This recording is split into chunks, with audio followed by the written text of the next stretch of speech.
हिंदी पत्रकारिता दिवस पर हमने एक छोटा सा प्रोग्राम आयोजित किया है नगर पंचायत देव में, जिसके सदर हमारे चरण साहब हैं। और ये programme UP working journalist union के सौजन्य से आयोजित किया गया है। अब मैं बात को आगे बढ़ाते हुए इमरान भाई जो हमारे संचालन करता है उससे गुजारिश करता हूँ कि वो थोड़ी अपनी बात रखें, फिर दूसरे लोगों की।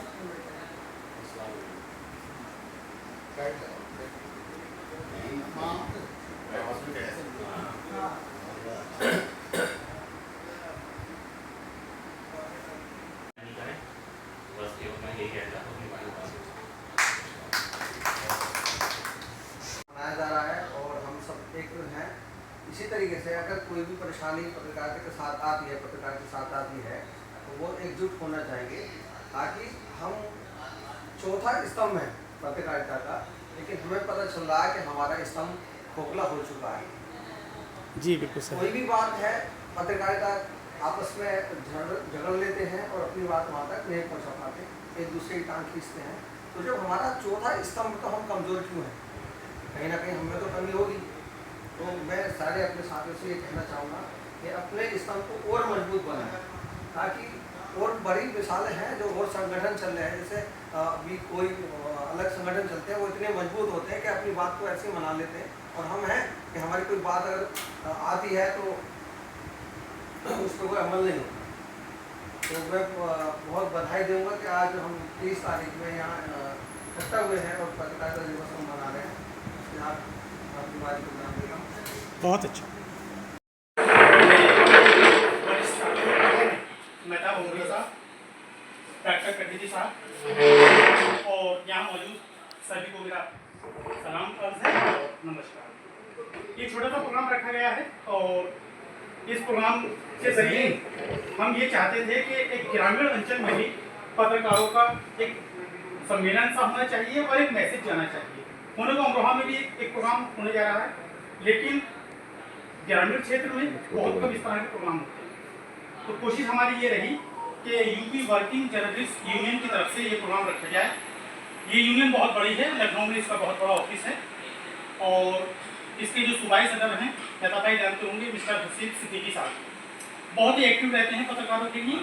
और कोशिश हमारी ये रहनी चाहिए कि इस यूनियन से जितने लोग हम जुड़ें इतना बेहतर है। ये 30 मई पत्रकारिता दिवस है। इस पर हमें आत्ममंथन करने की ज़रूरत है कि हम कहाँ जा रहे हैं और हमें कहाँ होना चाहिए। सब जान रहे हैं कि बहुत कमियां हमारे अंदर आई हैं पत्रकारिता के क्षेत्र में, लेकिन उन सबको छोड़ करके एक बात तो मानने वाली है कि आज भी पत्रकार के कलम में जान है। जो वो लिख देता है उसका असर जरूर होता है। नेता हूँ, अधिकारी हूँ, कोई भी हूँ, कम से कम इतना तो उनके इमेज हम लोगों की है उनके नज़र में कि हम बुद्धिजीवी वर्ग से आते हैं। बुद्धिजीवी वर्ग से आने की वजह से हमें भी ये सोचना चाहिए कि हमें वो काम करना चाहिए, वही चीज़ लिखनी चाहिए जो फैक्ट जो सच्चा है। चरण साहब बैठे हुए हैं, मैं एक गुजारिश और निवेदन करूंगा चरण साहब से कि ये कोशिश हम अमरोहा में बहुत वक्त से कर रहे हैं कि अमरोहा में एक प्रेस क्लब हो जिसका अपना भवन हो। बहुत कोशिश में लगे हुए हैं और हमें पूरी उम्मीद है वो पूरा हो जाएगा। लेकिन ग्रामीण क्षेत्र में हमारी चरण साहब से गुजारिश ये है कि एक छोटा सा कमरा कोई भी यहाँ प्रेस क्लब के लिए अगर दे दिया जाए तो बहुत बड़ी मेहरबानी होगी, ताकि हम लोग आपस में बैठ करके वहाँ बातचीत करें। मेरे साथी हैं, मैं आपको ये बात बताना चाहता हूँ, शायद आपको पता है या ना हो। आज हम 30 मई 24 को पत्रकार दिवस मना रहे हैं। इसकी स्टार्टिंग कहाँ से हुई, कब से हुई, आपको थोड़ी मैं जानकारी दे सकता हूँ। ये पत्रकारिता का जो पेशा है, इसका मतलब क्या है? इसका मतलब यह है कि आप जनता और समाज की जो समस्या है उसको लेकर अपनी सरकार कोई भी हो उससे हो वो समस्याएं हल कराना। मैं बात करता तो एक भाई साहब बात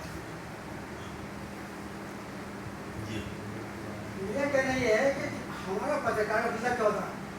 पत्रकार के मायने होते हैं वो समाज मतलब जनता की परेशानियों को लेकर के सरकार तक पहुँचे और उन परेशानियों को हल कराए। पहला प्रश्न हमारा ये है। और मैं आपको एक और बात बता दूँ, ये कोई नई बात नहीं। 1880 से लेकर अब तक हम लोग हिंदुस्तान में पत्रिका दिवस मना रहे हैं। और मैं एक बात बता रहा हूँ, 1980 में से अमरोहा से अखबार निकलना स्टार्ट हुआ था, एक पहला अखबार में। आज से 1980 लेकर आज तक 1980 तक अखबार में आगे बन गए। फिर भाई इसी दरमियान जो है कम से कम 50 से 80 अखबार गया अमरोहा से, फिर काशी हो चुके हैं। उनके नाम मेरे पास हैं, उनकी समय बात कर रहा हूँ, मैं आपको उसको ऊपर सुना।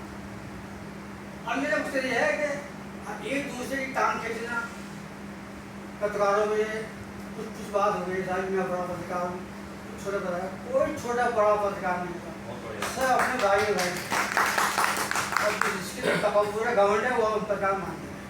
हम सेवा के हाथ जोड़कर तो आपको सेवा करने के लिए हैं, बहुत अच्छी बात करने है, के लिए नहीं हैं। बस आप ये बातें करो। बहुत बढ़िया, बहुत खूब। बहुत बढ़िया सज्जाद गढ़वी साहब। अब मैं बड़े भाई जनाब चेयरमैन साहब, किसी शायर ने कहा कि सुकून दिल के लिए कोई तो इंतज़ाम करूं, नज़र मिले तो मैं उनको सलाम करूं। वाह, मुझे तो होश नहीं, आप मशवरा दीजिए कहाँ से छेड़ू फसाना, कहाँ जमान करूं। इन 10 सालों में जो पत्रकारिता की हालत हुई है वो किसी से ढकी छुपी नहीं है। आज पत्रकारिता इन 10 सालों में जितनी पत्रकारिता गिरी है, मेरी 40-45 साल की पत्रकारिता में कभी ऐसा नहीं हुआ कि इतने लोएस्ट स्तर पे हम चले गए। प्रधानमंत्री से सवाल करने की बात जब आती है तो उनसे सवाल किया जाता है आम काट के खाएंगे, चूस के खाएंगे। उनसे जब सवाल किया जाता है कि आप इतनी ऊर्जा कहाँ से लाते हैं, आप थकते नहीं हैं, आप मेकअप कहाँ कराते हैं, उनसे ये कोई नहीं पूछता कि अग्निवीर योजना की हकीकत क्या है, उज्ज्वला योजना का दूसरा सिलेंडर क्यों नहीं मिलता 500 रुपये का। उनसे ये क्यों नहीं पूछते कि शौचालयों का GDP से क्या मतलब है। उनसे कोई ये नहीं पूछता कि पुलवामा के अब तक 44 जवानों की मौत कैसे हुई है, RDX कहाँ से आया। आज एक भी हिंदुस्तान में 1-2 मीडिया हाउस को छोड़कर 99% मीडिया हाउस जो है बिल्कुल गुलाम होके उसको बर्बादी की कहानी पे ले गए। मीडिया को ऐसे दोराहे पे ले जाके अंदर खड़ा कर दिया जिसका आगे ले जाके रास्ता बंद हो गया। बिल्कुल कोई सोचने की बात नहीं बची। आज तक प्रधानमंत्री महोदय भाजपा के अध्यक्ष ने ये नहीं पूछा कि ब्रजभूषण सिंह पर जब FIR हो गई, चार्जशीट दाखिल हो गई तो पार्टी में कैसे है। उनके बेटे ने कल 5 बच्चों को जो है रौन डाला, 3 बच्चों की शायद मौत हो गई। कोई पूछने वाला नहीं। क्यों? क्योंकि सवाल उनसे कर रहे हैं फिल्मी अदाकार।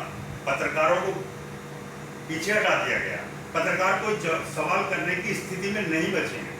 उनसे कोई ये नहीं पूछता कि महंगाई क्यों बढ़ रही है, उनसे कोई ये नहीं पूछता बेरोजगारी क्यों बढ़ रही है। किसी एक पत्रकार ने पूरे भारत में नई शिक्षा नीति पे सवाल नहीं पूछा। 6 महीने हो गए कॉलेजों में इम्तिहान होते होते और कोई पढ़ाई नहीं। तो हम पहुंच गए। जो सवाल किसी